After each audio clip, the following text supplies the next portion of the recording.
The poems in this video were published in A Bard Out of Time and Other Poems, the second edition of which is available as a free ebook on most ebook retailers.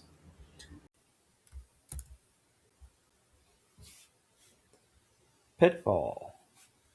I timed my leap with skill and strength to fly across the chasm's length, but must have made a small miscue, for when my distant leap was through, I found myself a hand's breadth short, and so prepared my life's report.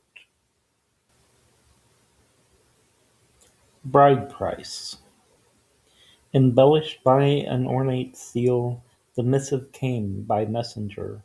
It held her perfume's strong appeal, but not the promised dowager that I had hoped I would procure through clever words and gentle touch. I read the missive to be sure the price of love was not too much. If I accept their modest deal to wed the lady I adore for such a trifling of weal, I would admit my hearth is poor, although my love for her is pure. This nonsense! Ugh! It is now such that I have grown a bit unsure. Is the price of love too much? This is an effortful ordeal to court the lady and implore, with earnestness and love and zeal, when I am far more insecure. This marriage that I would secure, this woman that I yearn to clutch, I've sought to find a simple cure. The price of love may be too much. In answer to her missive's lure, I shall accept the simple hutch, and wed the lovely Guinevere. The price of love is not too much. The Maiden. The lovely maiden knelt upon the floor. Her dress of white was thrown about her sides. The tears and fears she knew had come before to many other warriors' would-be brides. The battle would be waged upon a hill. His army would be fighting for his cause. She prayed and prayed that he would not be killed, for if he was, her life would soon be lost. For 3 long days she waited for the word. When dust clouds could be seen beyond the moor, she hurried down the steps into the yard where she had stood so many times before. But when the army's flag was drawing near, she saw her lord in front upon a bier. A Ballade for the Peasantry. The trumpet bore a lingered tone that floated to the valley's core and settled sadly in the loam, delivering its painful chore. The tone had come but once before, to tell the people to prepare for chaos in the royal court.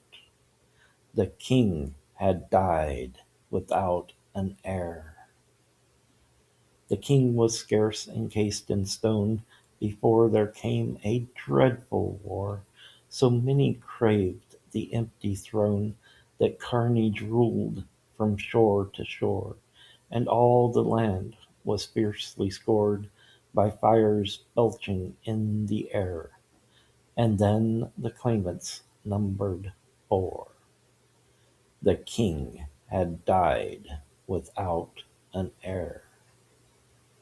The armies fought till 2 alone were strong enough to fight some more, and when they met it would be known which claimant would become the lord of all the kingdom and the poor and all the treasures that were there behind the sacred vaulted door. The king had died without an heir. As was the case in days of yore, too many died who didn't care, and all because the trumpet roared. The king had died without an heir. Old Harridan's Ballade. The tone was deaf to Eris's call, but Ares heard its biting tongue. He sent a warrior to the ball to slay the beastly Harridan, who tried to thwart her lover Grun from wedding Hobart's daughter May. The havoc wreaked was havoc hung upon the feast of Judgment Day. The warrior met the castle wall and fought the castle guardians. His sword was sharp, his stance was tall, and all about were pieces flung. A piece or two had tightly clung. With sword agleam from battle's fray, the warrior entered on the fun upon the feast of Judgment Day. The warrior, dressed in blood and gall, approached the lordling and his son, then passed them by to stroll the hall, while all about the bard still sung the might of Grun, the lord of Dun, who sat upon his throne a-sway, and revelled in his glory, stunned upon the feast of Judgment Day.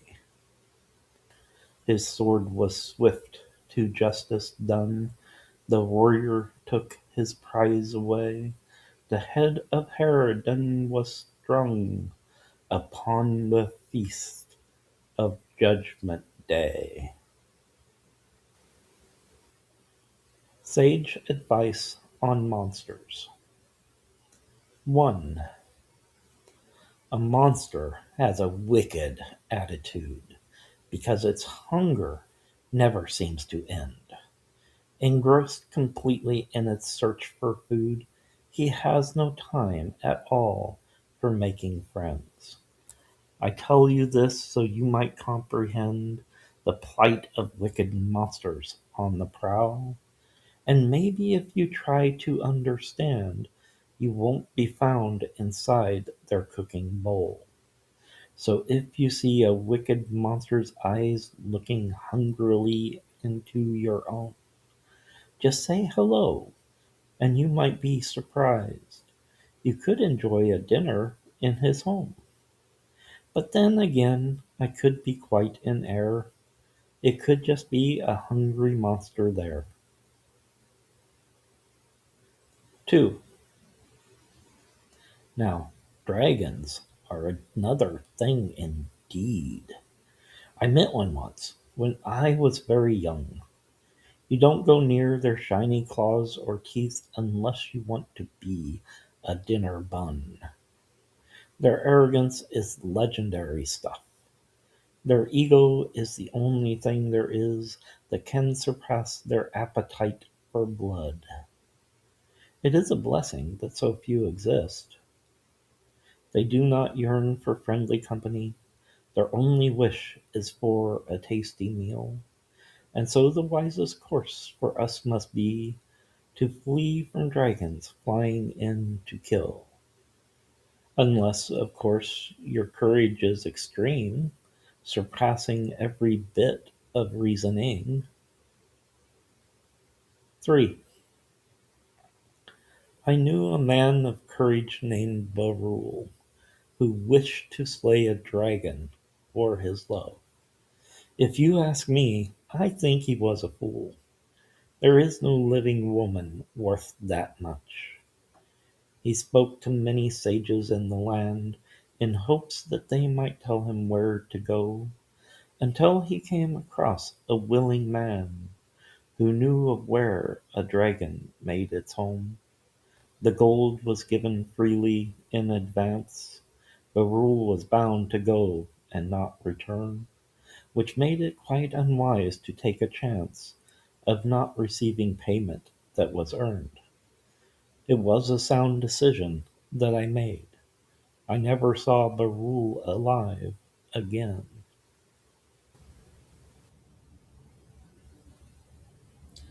Barul. I smell the scorching scent of dragon's breath, and hear the grinding of its gnashing teeth. The salty spray of blood means certain death for all within its grasp, including me. The thunder of its roar is like a god's. The shaking of the ground is frightening. A warrior has a chance, so sing the bards, and so the legends claim eternally.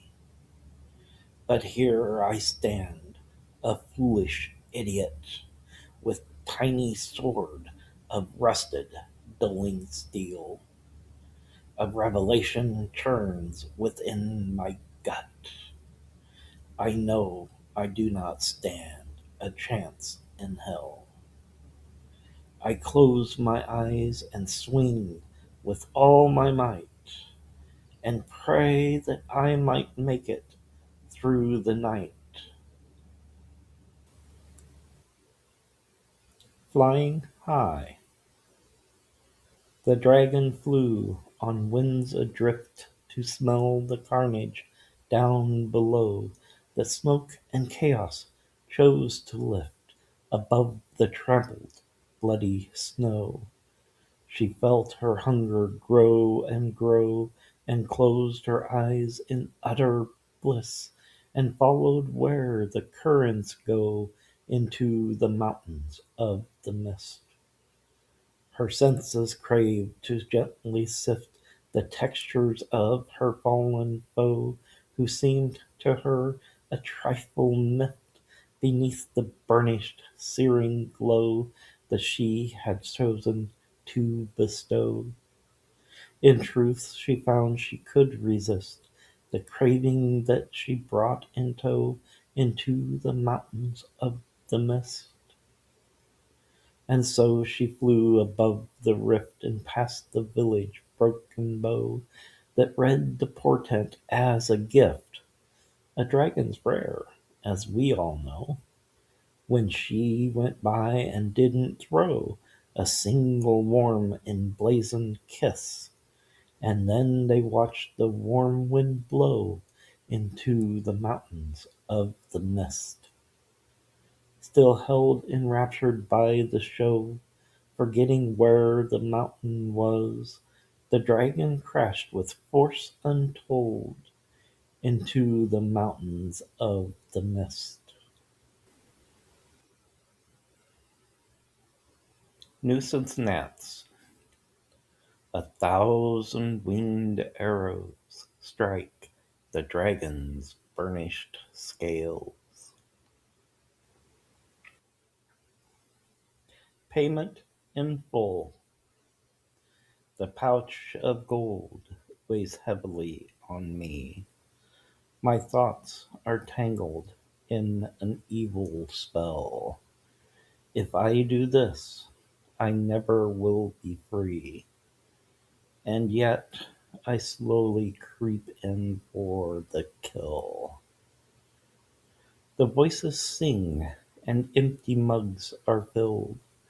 The king has joined in the revelry. His voice is like a minstrel's steady trill. The pouch of gold weighs heavily on me. I listen for a time in misery. This indecision is a bitter swill. I pledge to slay his pompous majesty. My thoughts are tangled in an evil spell. The jester starts to sing out loud and shrill in tones that ruffle every tapestry. I make my choice, no longer feeling ill. If I do this, I never will be free. But what is freedom tinged by slavery? A servant to a lord of evil will. But this assassin I could never be. And yet I slowly creep in for the kill. The knife is honed with mastery and skill. The king is standing, swaying drunkenly. I thrust the blade and feel his lifeblood spill. And at my side there rests so heavily the pouch of gold.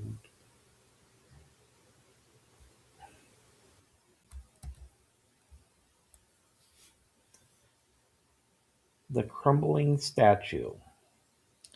The ruins of the village is in tears, and none but I can hear her weary cries.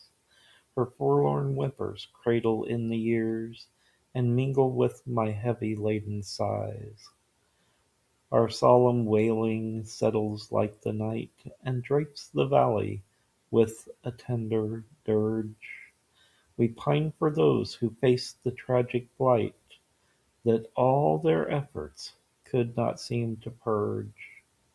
The bones of all the dead are buried deep in dust of ages lost to tempered steel. The ghosts of peasants march like milling sheep on crumpled stone. The village streets are still. The ruins cry, but do not cry alone. I am her humble seneschal of stone. Magic Wood. When I went strolling by a hidden glen, I paused to watch a lively little show that's seldom witnessed by us modern men. An elf was dancing lightly on the snow. The dance was one of intricate design, with weaving patterns shifting to and fro. I felt a rhythmic answer in my mind to fill a question that I hadn't known. The urge to dance came overwhelmingly. My heart was beating with its lively song. I could not stop the twitching of my feet, because the elfin magic was too strong. And then the elf was gone, and there I stood, perplexed and all alone amid the wood. And the dead shall inherit the earth. A potion sipped by moistened tongue, a mind whose thoughts are freely spun, a hand that's firm but gently held, the whispered words of tortured spell. The magic flows like well-made web, the content sings of pain and dread. The corpses flung from death's betrayed are stirring from their hallowed graves. The silence stirs and softly creeps away from their eternal sleep, as fleshless hands are slowly thrust upward through the crust of dust.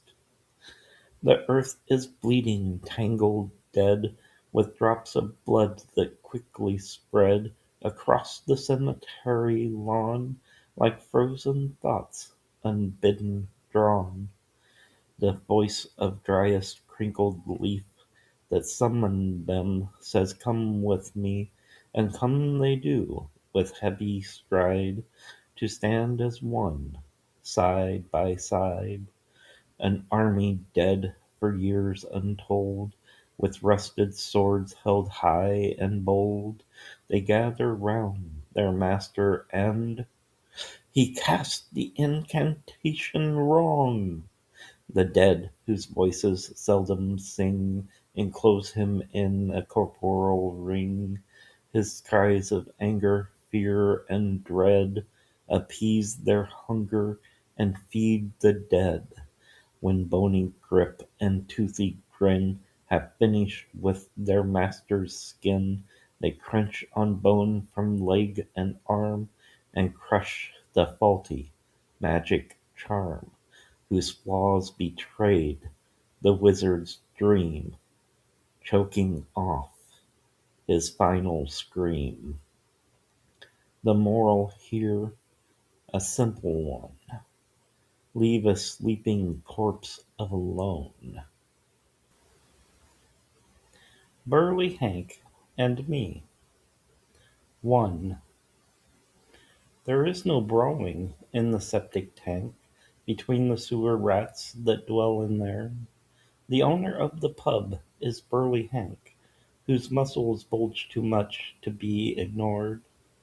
It's said he crushed the skull of Iron Jake for swearing oaths on Burly Hank's dead mum, and when he caught a thief who tried to take his money from the till, Hank ate his thumb.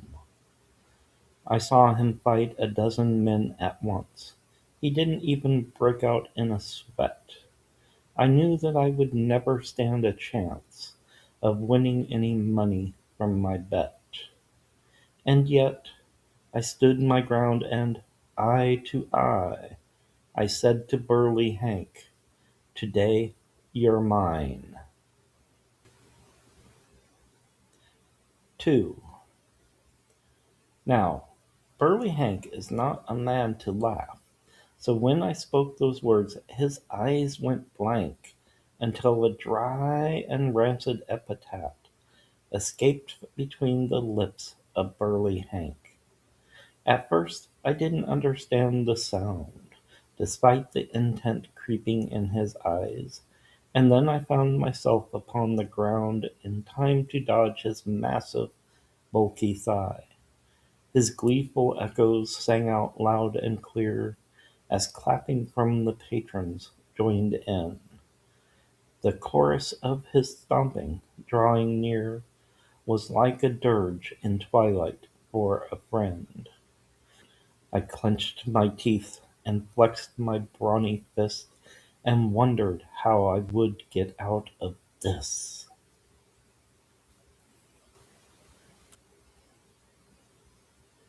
3.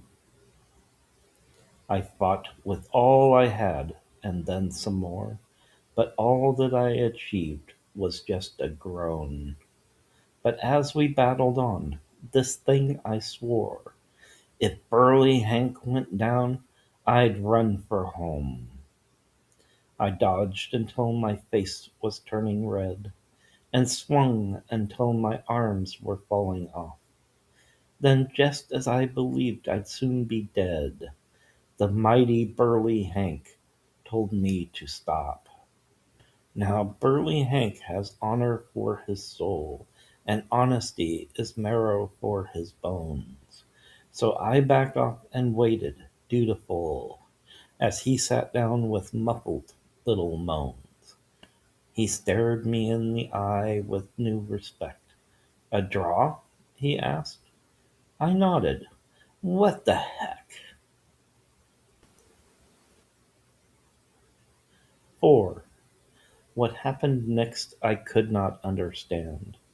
The crowd had hushed to whispers, dancing round. Then came a cry of "Burly Hank's a sham!" But it was quickly silenced by the crowd. I drew a breath and glared with sternest eye. My gravelled voice broke through the septic tank. I challenge any man who will deny the strength and skill of mighty Burly Hank to show his face and say it to the man. The silence settled like a passing breeze, and then the nervous crowd pushed out a man who stumbled forth and fell down to his knees. While Burly Hank just stared in pure contempt, the foolish little man fell down and wept. 5. The sight was sickening for all to see, but Burly Hank just nudged him with his toe, and then he turned and winked his eye at me to tell the little man that he could go. He scampered off with groveling and bows. Appreciation showed with every move. I know he'd learned to close his squeaky mouth. but never will he learn to speak the truth. So Burly Hank and me, we shook our hands and had our fill of wine and salty food. We toasted through the night like newfound friends, and in the morning didn't feel so good. That's when I went to claim my wager won. I'd bet that I would last until the dawn. Abernathy's Misfortune. He trudged through muck that crept up to his knees, and kept his eyes upon the starry night. I felt a presence in the chilly breeze, and knew that something out there wasn't right. The screeching came from somewhere much too close. Although he tried, he could not seem to run. A fearful odor trickled up my nose. The witching hours haunting had begun. The sucking of the clinging, muddy ground was sending echoes through the eerie wood. It seemed to shout to everything around, "An idiot has come to be our food." A chuckle seemed to settle on my skin before I felt its talons sinking in.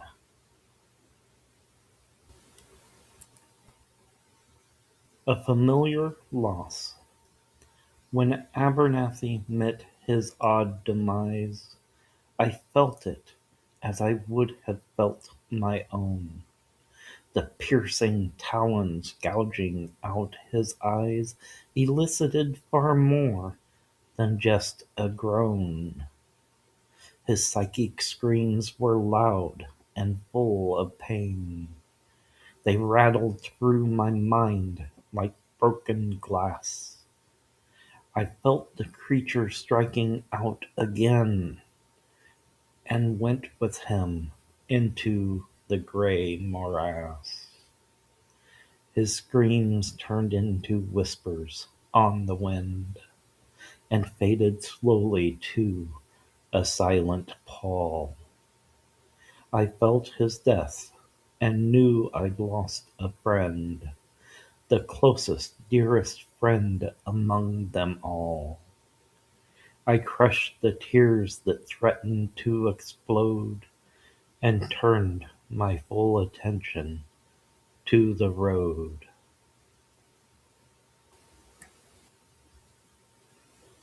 Best laid plans. The bottles all were empty. The fluid had been spilled. The mice were licking up the drops around the broken still. My eyesight had gone blurry, and I could barely see. The mice were growing way too fast for me.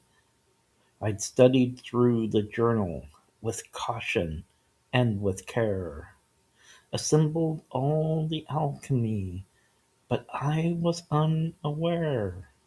The title of the journal, I hadn't thought it true, but I found out way too late as mice about me grew.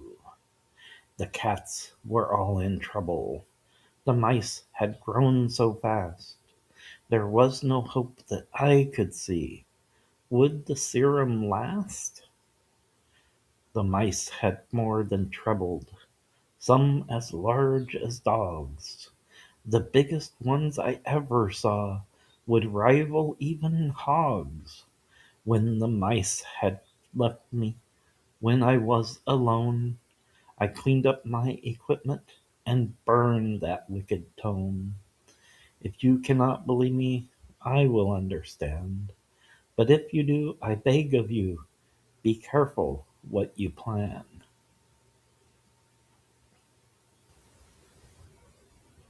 Careful what you wish for. My journey lasted many fruitless years, before I finally found the sacred shrines. Beneath an altar was the Book of Tears, inscribed with many golden magic lines. I read the transcript with a cautious eye and gleaned the secret message of the text, then traveled to the kingdom in the sky to find the sacred talisman of sex. I found it in the labyrinth of Ott, and slew the goblins and their evil mage. I lifted up the talisman and got a sudden passion, building to a rage. I couldn't stop the urges that I had. The goblin corpses didn't look that bad.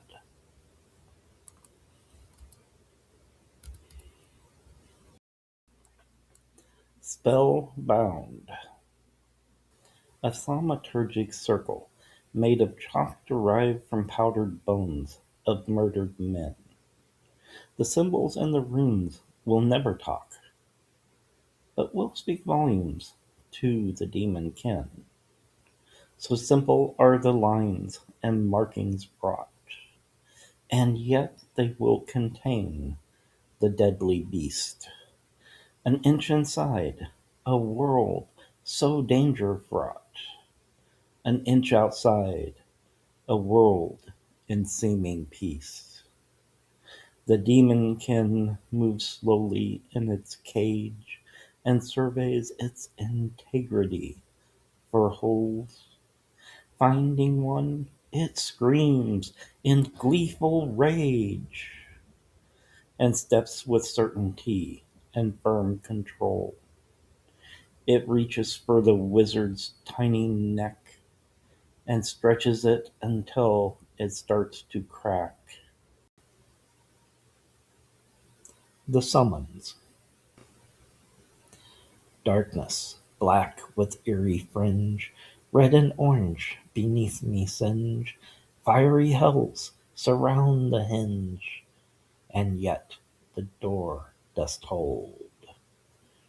Arms akimbo, hands aflame, no one spake his hell-bent name, though they think it just the same, and yet the door dost hold. Shadows flecked with bloody grime, suspended thoughts in streams of time, anchored in a thing sublime, and yet the door dost hold. Demon, with your sweetened smile, hands held open, full of guile, words unspoken still defile, and yet the door dost hold. Cloudburst, sudden lightning strikes, rumble thunder no one likes. Flaming rains flood through the dikes to crash against the door. All the runes the spell demands, set within the pentagram, with finest skill and firmest hand, I cast the door aside. Wisps of ash betrothed to fire, ghosts float past in gay attire. Chaos reigns in firm desire around the open door. Laughter, cruel from sickly mind. How could I have been so blind? A gentle shove comes from behind. I meet the other side. I fall as one within a dream, and turn to see his evil gleam. His laughter mingles with my scream. He slowly shuts the door. Moistened tongues that gently dab, hands upon my shoulders grab. Cold talons, claws that deeply stab. I look in hungry eyes. I hope you liked this video, and if you did, press the button for it and consider subscribing to the channel. Thank you for your time.